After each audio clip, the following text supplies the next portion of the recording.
గీత, నీ డాక్టర్ చదువు కోసం రాత్రింబవళ్ళు కష్టపడి అన్ని పనులు చేసి 25 లక్షలు బ్యాంకులో దాచిపెట్టాను. కానీ ఇప్పుడు నీ చదువుకయ్యే ఖర్చంతా నీ స్కూల్ భరిస్తోందిగా. ఆ డబ్బు నేను చేయమంటావు? నాదొక కోరికమ్మా. ఏంటమ్మా? నేను చదువు పూర్తి చేసుకొని వచ్చి ఒక హాస్పిటల్ కట్టి పేదలందరికీ ఉచితంగా వైద్యం చెయ్యాలని. మంచి ఆలోచనమ్మా. దిగులు పడకు. ఉన్న డబ్బుతో ఓ మంచి స్థలాన్ని కొడి పెడతాను. నువ్వు చదువు పూర్తి చేసుకుని వచ్చాక అదే స్థలంలో మంచి హాస్పిటల్ కట్టి అందరికీ ఉచితంగా వైద్యం చేద్దామే. గీత ఆశపడినట్లుగానే ఉచిత వైద్యం అందించే హాస్పిటల్ కట్టడానికి నా దగ్గరున్న 25 లక్షలు పెట్టి ఒక మంచి స్థలం కొన్నాను. ఆ శుభవార్త గీతకు చెప్పాను. గీత కూడా సంతోషించింది. నేను ఆశించినవన్నీ సవ్యంగా జరుగుతున్నందుకు చాలా సంతోషపడ్డాను. అప్పుడు కాంచన, మీ స్థలంలో ఎవరో బోర్డు బాతి టెంటేసి కూర్చున్నారు.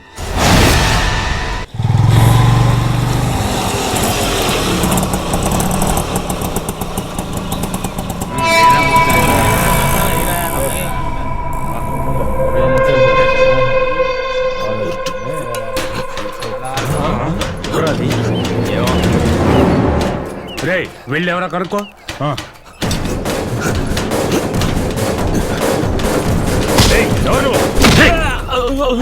నా మీద చేసుకుంటావా?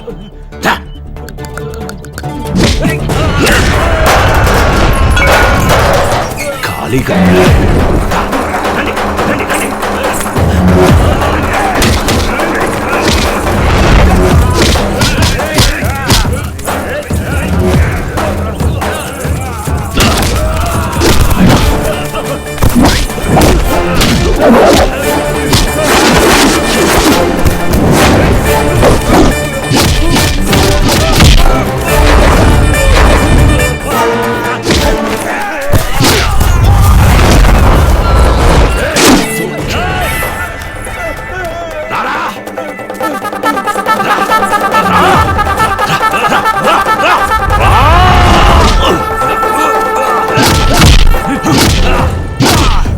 నేనేమన్నా చంటి పెట్టినా చంకనెక్కించుకున్నావు?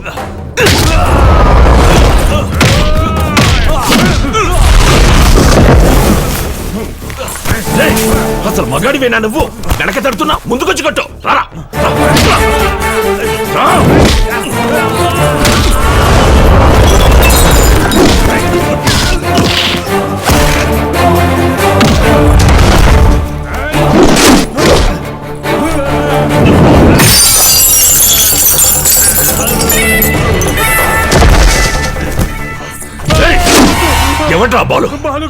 బాలు కాదు. ఎమ్మెల్యే శంకర్ ఇదంతా చేయించాడు. పత్రాలు కూడా అతని పేరును రాయించుకున్నాడు. నన్ను వదిలేయక్క.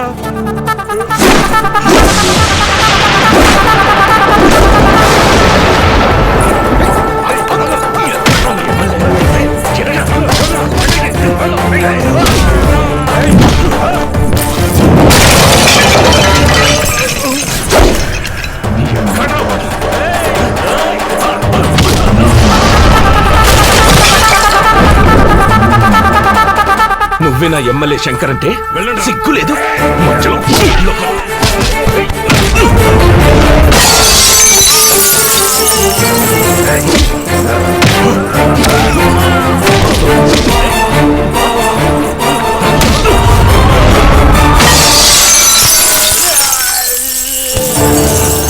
నోరు కట్టుకొని కడుపు కట్టుకొని స్థలం కొట్టే డూప్లికేట్ పత్రాలు రెడీ చేసి నొక్కేస్తారా?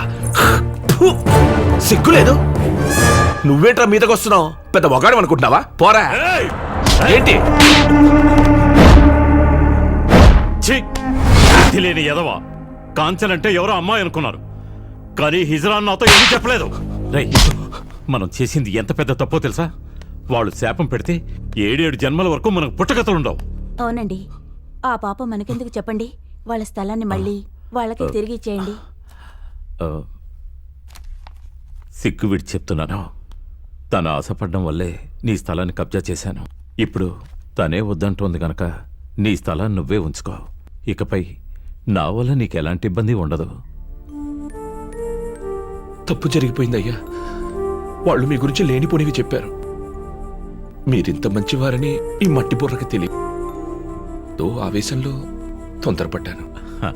ఈ పత్రాలు నీ దగ్గరే పెట్టుకో. అయ్యా, సారీ. నేను తీసుకుంటాను.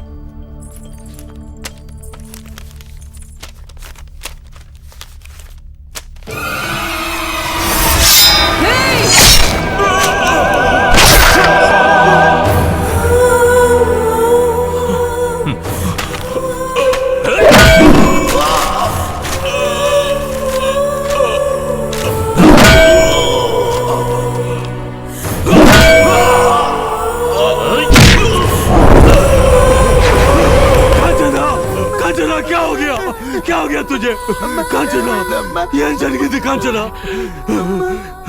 గీత కోసం మనం కొన్న స్థలాన్ని వాళ్ళ స్థలం అని కబ్జా చేశారు బాయ్. అది అడగడానికి వచ్చి నన్ను మంచి వాళ్ళలా నటించి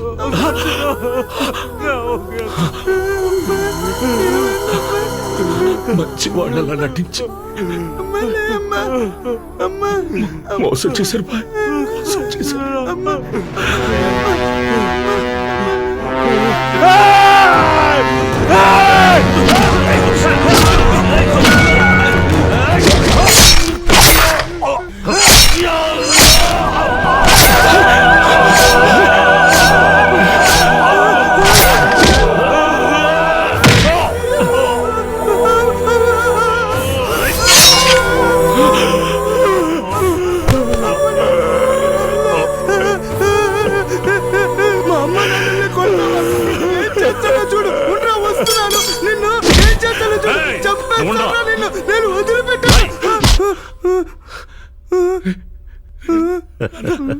ఇదంతా నిజం అనుకున్నావా?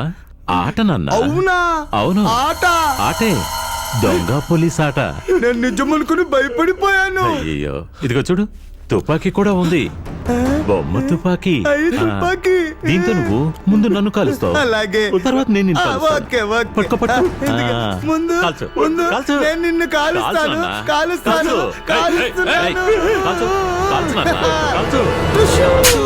చూసావా, ఏం కాలేదు. అయ్యి బొమ్మ తుపాకీ.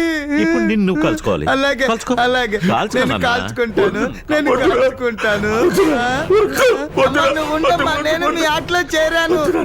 నువ్వు కాల్చుకో. కాల్చుకుంటాను.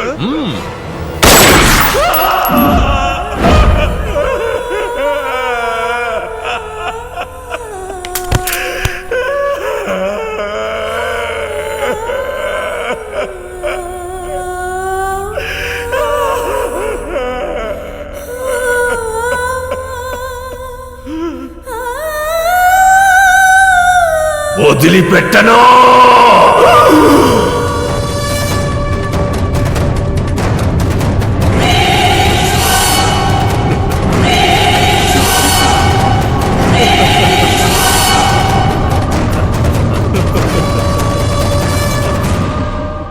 ఏనా ఈ శవాల్ని తీసుకెళ్లి సముద్రంలో పడేయమంటావా?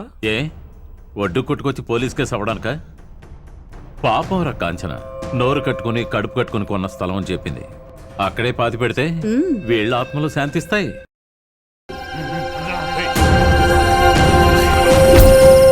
ఎంతో ఆశతో హాస్పిటల్ కట్టాలని కొన్న స్థలంలో మా ముగ్గురిని గొయ్యి తీసి పాతిపెట్టారు. మీరే చెప్పండి, మాకు జరిగింది న్యాయమా? నీకు జరిగింది అన్యాయమే, నేను ఒప్పుకుంటాను. అందుకని నా ధర్మాన్ని నేను మీరలేను. ఈ కుటుంబం అల్లాని నమ్ముకుంది. అల్లాని నమ్ముకుంటే అన్యాయం జరగదు. ఈ ఇల్లు వదిలి ఈ జాడీలోకి రా. బాయ్, వద్దు బాయ్, వద్దు బాయ్, దాంట్లో నన్ను బంధించద్దు. ఈరోజు చైత్ర పౌర్ణమి, ఎలాగైనా సరే ఆ ఎమ్మెల్యే శంకర్ని చంపేస్తాను. వాడు చస్తేనే నా గీతకి ఆ స్థలం దక్కుతుంది. హాస్పిటల్ కట్టాలన్న గీత కోరిక నెరవేరుతుంది. వాడిని చంపేసి నేను ఇల్లు వదిలి వెళ్ళిపోతాను బాయ్. అంతవరకు నన్ను బంధించద్దు బాయ్. వద్దు బాయ్, వద్దు. నా జలాన్ని నా మీద చల్లద్దు. వద్దు, వద్దు బాయ్, వద్దు బాయ్. అయితే రా.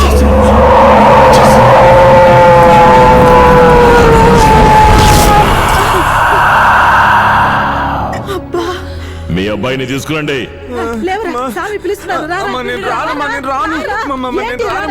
అడ్డమైన చోట్లకి వెళ్ళి క్రికెట్ ఆడి దెయ్యాన్ని ఇంట్లోకి తెచ్చి ఇప్పుడు రానంటే ఎలా? రా రా రా రా. అమ్మా, రా నాన్న. దయ్యాన్ని బంధించేశారు.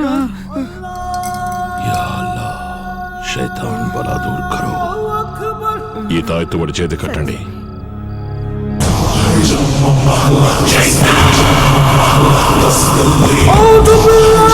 నేను ఈ ఆత్మను సముద్రంలో కలిపేస్తాను. ఆ తాయెత్తు 3 రోజుల వరకు ఊడిపోకుండా చూసుకోండి. పొరపాటున ఊడిందో వెళ్ళిపోయిన ఆత్మ మళ్ళీ వచ్చి వీడిని పట్టుకుంటుంది. జాగ్రత్త. వస్తా.